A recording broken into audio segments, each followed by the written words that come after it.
अगर आप भी ट्रेन से सफ़र करते हैं और कभी-कभी जब आपको एसी में रिजर्वेशन नहीं मिलता है, तो आपको स्लीपर कोच का रुख करना पड़ता है, जिसकी वजह से आपको बेडरोल की सुविधा नहीं मिलती। यानी कि आपको जो तकिया, कंबल, चादर होता है, वो नहीं मिलता है और आप घर से ले जाना भी भूल जाते हैं। तो ऐसी कंडीशन के लिए अब रेलवे की तरफ से एक नई सुविधा शुरू की गई है। अब नई सुविधा क्या है, वो आप जान लीजिए। नई सुविधा ये है कि जब आप एसी में सफ़र करते हैं तो आपको तकिया भी मिलती है, चादर भी मिलता है, कंबल भी मिलता है और इसके लिए आपको कोई पैसे नहीं देने होते हैं। लेकिन अगर आप स्लीपर में सफ़र करते हैं तो आपको ये सुविधाएं, बेडरोल की सुविधा नहीं मिलती है।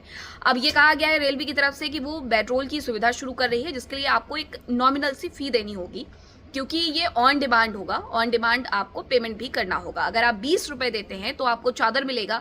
इसके अलावा अगर आप 30 रुपए देते हैं तो आपको तकिया और कंबल मिलेगा, और अगर आप 50 रुपए देते हैं तो आपको तकिया, चादर, कंबल सब कुछ मिलेगा, यानी पूरा का पूरा बेडरोल मिलेगा।